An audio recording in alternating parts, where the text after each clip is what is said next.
పట్టణంలో కేంద్ర మంత్రి రామ్మోహన్ నాయుడు మాట్లాడుతున్నారు. లైవ్ చూద్దాం. చేసినందుకు నేను చాలా ఆనందపడ్డాను, వాళ్ళందరితో కూడా ఇంటరాక్ట్ అయినందుకు. అయితే ఇందులో మరొక విశేషం ఏంటంటే అత్యధిక మంది సుమారు 40% మంది ఈరోజు అపాయింట్మెంట్ ఆర్డర్స్ తీసుకున్న వాళ్ళు శ్రీకాకుళం జిల్లా, విజయనగరం జిల్లా నుంచే ఉన్నారు. అంటే వెనుకబడినటువంటి ప్రాంతాలని చెప్తున్నటువంటి ప్రాంతాల నుంచి ఎంత కష్టపడినటువంటి యువత వస్తున్నారో ఒక్కసారి మనం గుర్తించాలి. గతంలో కూడా నేను పార్లమెంట్లో ఎంపీగా ఉన్నప్పుడు ఒక ప్రశ్న అడిగాను. ఆ పారామిలిటరీ ఫోర్సెస్లో ఈ ఆంధ్రప్రదేశ్ రాష్ట్రానికి సంబంధించి అత్యధిక మంది ఎక్కడి నుంచి భర్తీ అవుతున్నారని అంటే శ్రీకాకుళం జిల్లా అని వచ్చింది.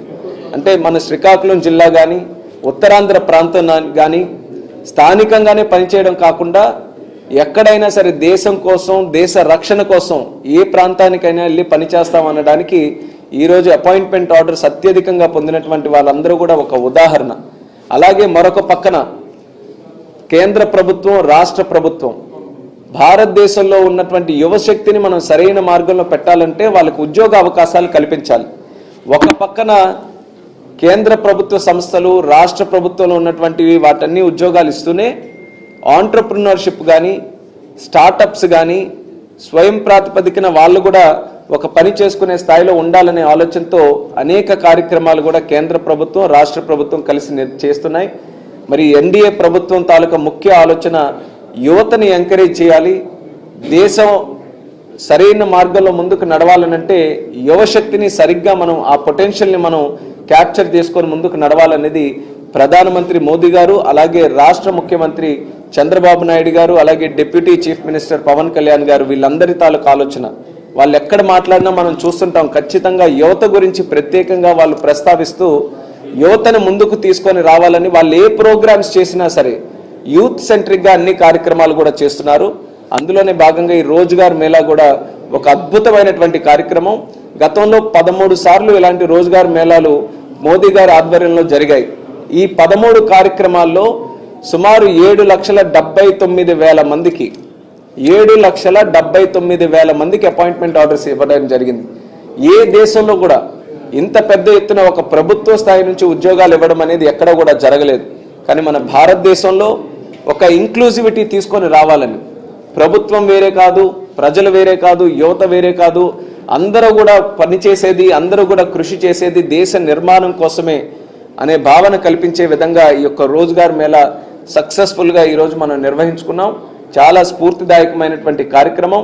ఇది ఒక అవకాశంగా తీసుకొని భవిష్యత్తులో కూడా ఎంతోమంది యువత మరి ఇటువంటి కార్యక్రమాలు నిర్వహించేటప్పుడు వాళ్ళు కూడా ఈ అవకాశంగా తీసుకొని వాళ్ళు కూడా ఒక మంచి ఉద్యోగం రాణించడానికి ఇది వాళ్ళకి కూడా స్ఫూర్తినివ్వాలని నేను భావిస్తున్నాను. అలాగే మన ఉత్తరాంధ్ర ప్రాంతానికి సంబంధించి ఎన్నో కార్యక్రమాలు మనం చేయడం జరుగుతుంది. మరి ముఖ్యంగా ఎన్డీఏ ప్రభుత్వం వచ్చిన తర్వాత రైల్వే జోన్కి సంబంధించినటువంటిది కూడా చాలా స్పీడప్ చేశాం.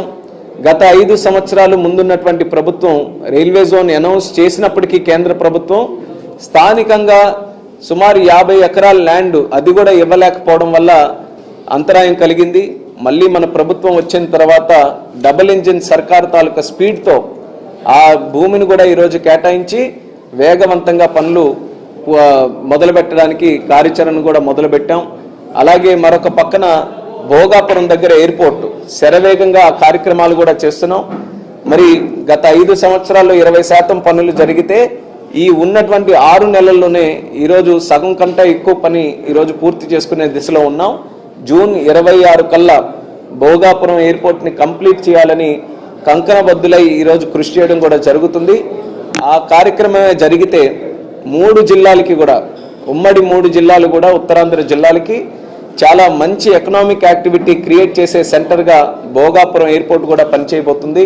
భోగాపురం ఎయిర్పోర్ట్ యాక్సెస్ కోసం హైవేస్ని కూడా డెవలప్ చేయాలనేది మనం గతంలో కూడా మనం చర్చించుకున్నాం.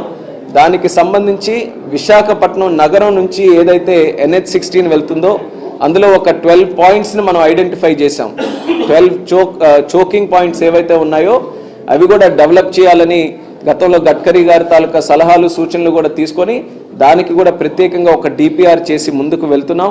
ఇలా చాలా కాలం నుంచి మిగిలిపోయినటువంటి కార్యక్రమాలు ఏవైతే ఉన్నాయో అవి ప్రయారిటీ బేసిస్ మీద ముఖ్యంగా ఉత్తరాంధ్ర ప్రాంతానికి సంబంధించినటువంటి ప్రాజెక్టుల్ని మరి మన రాష్ట్ర ముఖ్యమంత్రి వర్యులు చంద్రబాబు నాయుడు గారు కూడా ఎక్కువ ప్రయారిటీ ప్రాంతానికి ఇచ్చి ఇక్కడ ఉన్నటువంటి ప్రాజెక్ట్స్ని ముందుకు నడిపించాలని ఆయన కూడా మాకందరికీ కూడా గైడెన్స్ ఇవ్వడం జరుగుతుంది.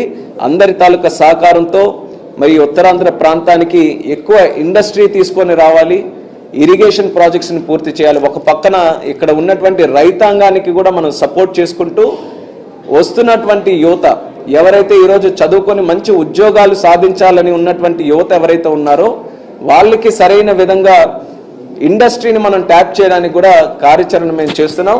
మరి అంచెలంచెలుగా మీరు కూడా చూశారు, లోకేష్ అన్న గారి తాలూకా ప్రయత్నం వల్ల, ఆయన చేసినటువంటి కృషి వల్ల టీసీఎస్ కూడా ఈరోజు ఐటీ సెక్టర్ని ఇక్కడ ఎస్టాబ్లిష్ చేసి సుమారు 10,000 ఉద్యోగాలు ఇచ్చే కార్యక్రమం కూడా అది చేస్తుంది. లూలు గ్రూప్ని ఒకప్పుడు తరిమేస్తే మళ్ళీ ఆ లూలు గ్రూప్ని కూడా ఈరోజు తీసుకొని వస్తున్నాం. ఇలా మంచి మంచి కంపెనీలు, బ్రాండ్ ఉండేటటువంటి కంపెనీలు